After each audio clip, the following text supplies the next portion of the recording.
Yan, good morning guys. For today's videos ay gagawa po tayo ng pork steak ala Bisaya. So ito po yung mga ingredients na kailangan nyo pong i-prepare. So isa-isahin ko po mamaya kung ano yung mga ingredients. So ito na po yung mga ingredients. Be prepare. Yung sliced pork, onion, garlic, and onion leaves, sugar, calamansi juice, soy sauce, Knorr seasoning mix liquid, garlic powder, and black pepper powder. So yun guys, nagpe-prepare na po ako para po sa marinate guys. So kailangan natin i-marinate muna yung karne ng baboy. So lagyan natin ng Knorr seasoning mix para doon sa pampalasa. And then dinagdag ko na rin po yung soy sauce. Ayan, so kailangan natin i-marinate ng kahit kalahating oras lang guys para manuot yung lasa ng soy sauce sa karne ng baboy. So sinunod ko na rin po yung calamansi juice. Ito yung magbibigay asim dun sa karne. And then yung black pepper o yung paminta. So 1 tablespoon lang po ang ilalagay. And then yung garlic powder. So nilalagyan ko siya ng garlic powder guys. Tapos konting asukal or sugar. Siguro hindi aabot ng kalahating kutsara.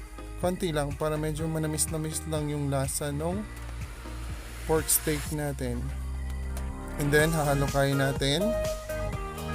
Mix para manuot yung soy sauce sa laman ng baboy. And after niyan ay imamarinate na natin to ng mga 30 minutes. Then nilagyan ko pala ng chopped garlic para mas manuot yung lasa ng bawang.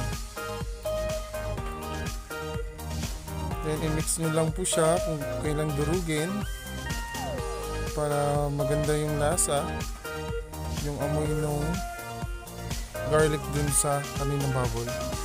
And then ito na po. So nag-prepare ako ng fry pan.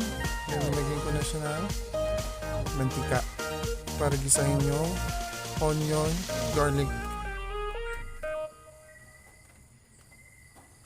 Then inuuna ko po yung onion. Actually inuuna ko talaga sa pagluluto yung onion pag pork steak. Depende naman kasi sa pagluluto guys kung ano yung prepared yung unahin. So ako pag pork steak, inuuna ko yung onion para mas mabango yung bango ng onion. Then nilagay ko na yung marinated na karne ng baboy 30 minutes. So mix lang guys. So dapat nating haluin.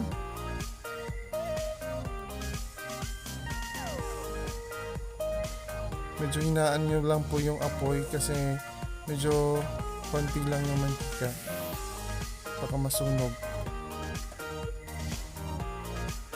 Then nag-add ako ng kalahating basong tubig para dun sa texture ng baboy para lumambot.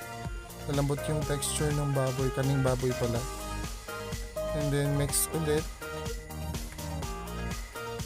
Haluin. Saka bago takpan. So mag-aantay tayo ng 10 minutes.